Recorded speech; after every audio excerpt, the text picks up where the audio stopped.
hello everyone আপোনালোক সকলোকে পুনৰ স্বাগতম জনাইছো ফুডিজ কিচেনলৈ আজি সানডে সো মই আপোনালোকৰ আগত আজি এটা ফুল মিল দেখাব ওলাইছো আজি বনাম বুটৰ দাইল মিঠাকৈ আৰু চিকেন কাৰী আৰু ফ্ৰাইড ৰাইচ সো আহক সকলোৱে মিলি চাও ভিডিওটো কেনেকুৱা পালে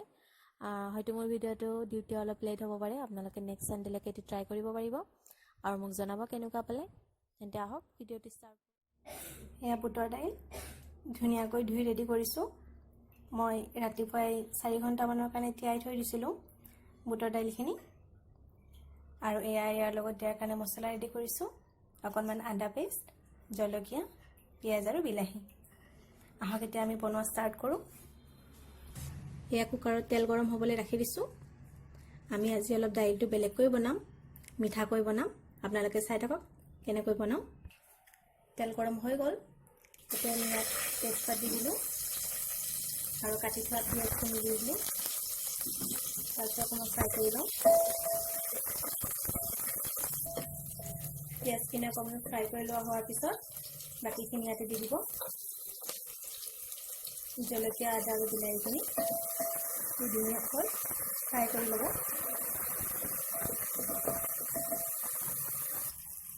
মছলাখিনি ধুনীয়াকৈ ফ্ৰাই হৈ গ'ল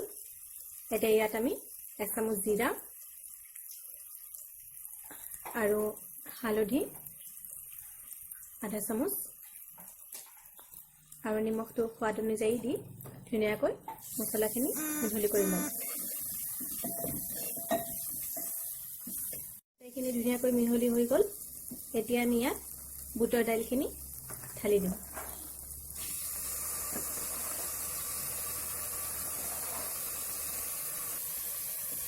এতিয়া গোটেইখিনি ধুনীয়াকৈ মিক্স কৰি ল'ব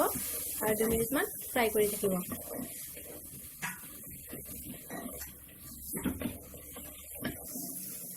এয়া আমি 2 মিনিটমান ফ্ৰাই কৰি ল'লো এতিয়া ইয়াত আমি সামান্য পানী দি অলপ ফ্ৰাই কৰি ল'ম যাতে দাইলখিনি তলত লাগি নাযায়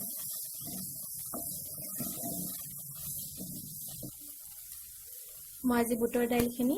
মিঠাকৈ বনাম বুলি আপোনালোকক কৈছিলোঁ সেইকাৰণে মই ইয়াত মিঠা হ'বৰ কাৰণে চেনি এচামুচ দি দিছোঁ আপোনালোকে যদি মিঠা নাখায় এনেও বনাব পাৰে মই মিঠা বনাম বুলি কৈছোঁ সেইকাৰণে চেনিটো দি দিছোঁ আৰু এতিয়া ইয়াত অকণমান পানী দি আৰু ভালদৰে গোটেইখিনি লৰাই লওঁ এতিয়া ইয়াত দাইলখিনি ডুব যোৱাকৈ পানী দি দিব আৰু 5-6টামান চিটি যোৱালৈকে ঢাকনিখন বন্ধ কৰি দি দিব যেহেতু বুটৰ দাইলটো সিজিবলৈ বহুত টাইম লাগে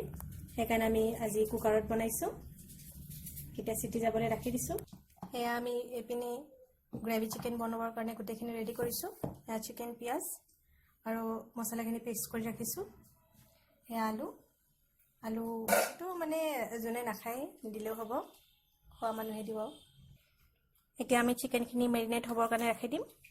ইয়াতে মছলাখিনি দি দিলো পেষ্ট কৰি ৰাখিছিলো পিয়াজখিনিও দি দিলো এটা কেঁচা তেল অকণমান দি দিম এতিয়া ইয়াত মাহপাতখিনি দি দিলো হালধি গুড়ি নিমখ জিৰা আৰু জলকীয়া গুড়ি গোটেইখিনি একেলগে দি কিনে ধুনীয়াকৈ পেষ্টটো বনাই ল'ব 2 চামুচমান সয়া চচ ইয়াতে দি দিব কালাৰটো ধুনীয়া হ'ব এতিয়া গোটেইখিনি ধুনীয়াকৈ মিক্স কৰি লওঁ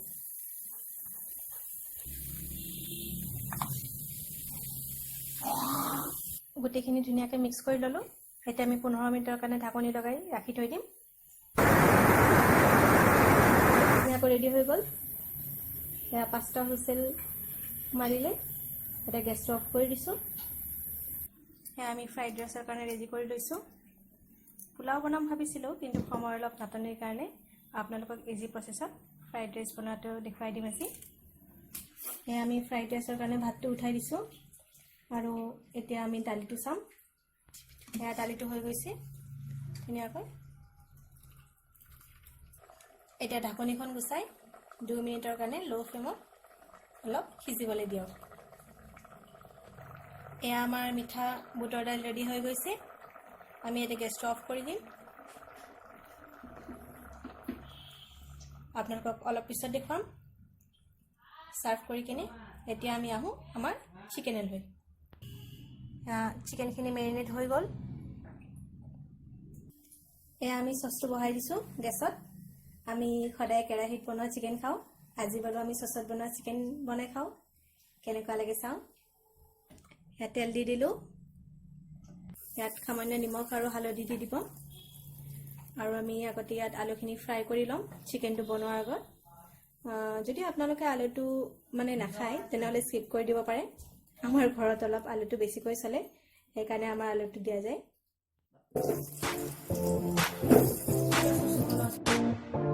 আলুখিনি অকণমান ফ্ৰাই কৰি লম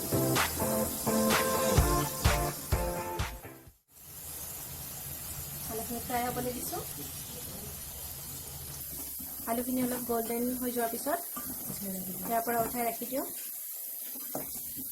আৰু পিনে আমাৰ ভাতটো ৰেডি হৈ গৈছে এতিয়া ৰাখিব আৰু এই আলুখিনি ফ্ৰাই কৰি ৰাখি দিলো এতিয়া আমি ইয়াত চিকেনখিনি ঢালি দিম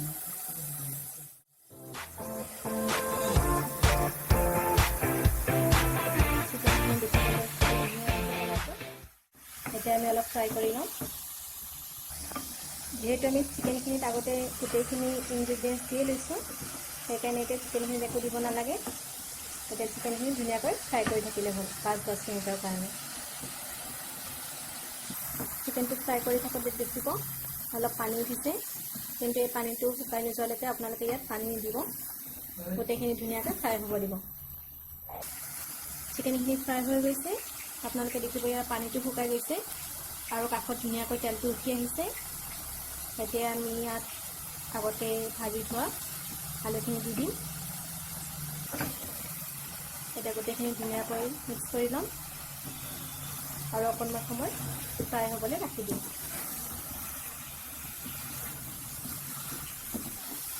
আমি সাধাৰণতে চিকেনটো কেৰাহীতে বনাওঁ প্ৰায়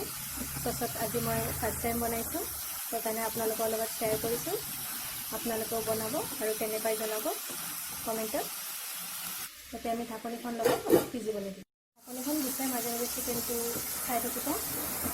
যাতে তলত লাগি নাযায় আৰু যদি লাগি যোৱা যেন পায় তেনেহ'লে অলপ পানী দি আৰু ফ্ৰাই কৰি ল'ব পাৰে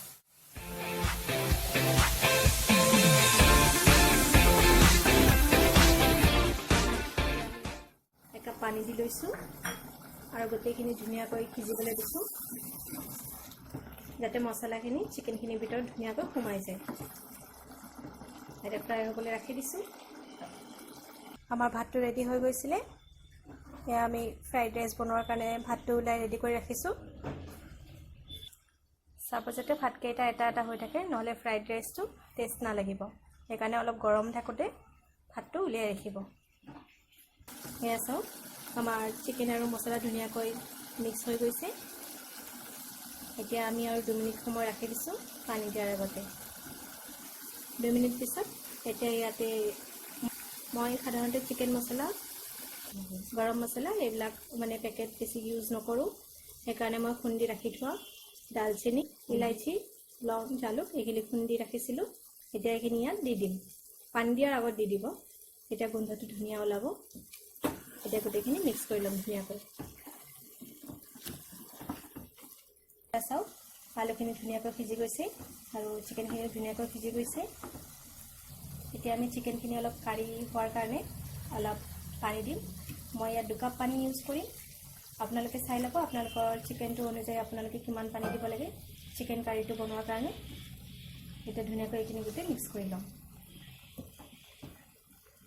ইয়াত চিকেনটো কাঢ়ি হোৱাৰ কাৰণে পানী দি দিলোঁ এতিয়া আমি ঢাকনিটো লগাই অলপ সময় ফ্ৰাই কৰি ল'ম এয়া আমাৰ চিকেন কাৰী ৰেডি হৈ গৈছে এতিয়া আমি এইটো বন্ধ কৰি থওঁ আৰু এতিয়া ফ্ৰাইড ৰাইচ বনোৱা ষ্টাৰ্ট কৰিম আমি ফ্ৰাইড ৰাইচ বনোৱাৰ কাৰণে কেৰাহী বহাই দিছোঁ আৰু তেল গৰম হ'বলৈ ৰাখি দিছোঁ তেলখিনি গৰম হৈছেনে আমি চাই ল'লোঁ এতিয়া ইয়াত আমি কাটি থোৱা বিন আৰু গাজৰখিনি দি দিম লগতে একেলগে ধুনীয়াকৈ ফ্ৰাই কৰি দিম এতিয়া ইয়াত তেজপাত আৰু ইলাইচিখিনি দি দিম আৰু ধুনীয়াকৈ ফ্ৰাই কৰি ল'ম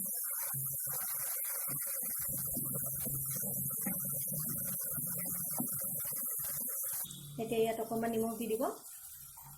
আৰু নিমখ দিলে অলপ চাই ল'ব যাতে আপোনাৰ ভাতখিনিৰ লগত ধুনীয়াকৈ হৈ যায় সোৱাদ অনুযায়ী দি দিব অলপ বেছিও লাগিব পাৰে আৰু ধুনীয়াকৈ ফ্ৰাই কৰি ল'ব আৰু গাজৰ বিন আৰু গাজৰখিনি আধা সিজা হোৱালৈকে অলপ ফ্ৰাই কৰি ল'ব বিন আৰু গাজৰখিনি আধা সিজা হৈ গ'ল এতিয়া আমি ইয়াত ভাতখিনি দি দিম আৰু ভাতখিনি দিওঁতে অলপ চাব যাতে মখা হৈ নাথাকে আৰু ধুনীয়াকৈ দি দিব এতিয়া গোটেইখিনি ধুনীয়াকৈ মিক্স কৰি ল'ম ফ্ৰাইড ৰাইচখিনি ভালদৰে মিক্স কৰি থাকিব আৰু চাব যাতে কেৰাহীত লাগি নাযায় আৰু এতিয়া ইয়াত মই তিয়াই থৈছিলোঁ কাজু আৰু কিচমিচ কাজুখিনি গুড়ি কৰি দিছোঁ আৰু কিচমিচখিনি এতিয়া দি দিছোঁ আপোনালোকে ইয়াত পিনাটো ইউজ কৰিব পাৰে মানে বাদাম সেইটো দি দিব পাৰে আৰু এতিয়া ধুনীয়াকৈ গোটেইখিনি মিক্স কৰি ল'ম মই দুটা লঙো ইয়াতে দি দিছোঁ ফ্ৰাইড ৰাইচখিনি ৰেডি হৈ গ'ল আমি এতিয়া বন্ধ কৰাৰ আগত ইয়াত 1 চামুচ ঘি দি লওঁ আপোনালোকে ইয়াতে ঘিৰ সলনি বাটাৰো ইউজ কৰিব পাৰে তেতিয়া ইয়াত এটা ধুনীয়া গোন্ধ ওলাব আৰু টেষ্টটো অলপ বেলেগ হ'ব এতিয়া ভালদৰে মিক্স কৰি লওঁ ঘিটো দিয়াৰ পিছত ইয়াত এটা ধুনীয়া এৰোমা আহিছে এতিয়া আমাৰ ফ্ৰাইড ৰাইচ ৰেডি হৈ গ'ল এটা গেছটো অফ কৰি দিওঁ আৰু আপোনালোকক দেখুৱাম একেলগে বুটৰ দাইল মিঠাকৈ চিকেন কাৰী আৰু ফ্ৰাইড ৰাইচ এয়া বুটৰ দাইলখিনি ওলাই ৰেডি কৰিছোঁ মিঠাকৈ বনোৱা বুটৰ দাইল আৰু এয়া চিকেন কাৰী আৰু এয়া ফ্ৰাইড ৰাইচ আমি ধনিয়াটো খুবেই ভাল পাওঁ সেইকাৰণে ধনিয়াটো আমাৰ ইউজ কৰা যায় আপোনালোকৰ কাৰণে এইটো অপচনেল হয় দিব পাৰে নিদিব পাৰে আহক এতিয়া আমি সাৰ্ভ কৰি দেখুৱাম নিচিনা হৈছে কিন্তু এটো পোলাও নহয় এটো ফ্ৰাইড ৰাইচ আপোনালোকৰ লগত পোলাওৰ ৰেচিপিটো অতি সোনকালে শ্বেয়াৰ কৰিম সকলোৱে মৰম দি থাকিব আৰু ভিডিঅ'টি লাইক কমেণ্ট এণ্ড শ্বেয়াৰ কৰিব আৰু লগতে এইটো ট্ৰাই কৰিব আৰু কেনেকুৱা পালে মোক জনাব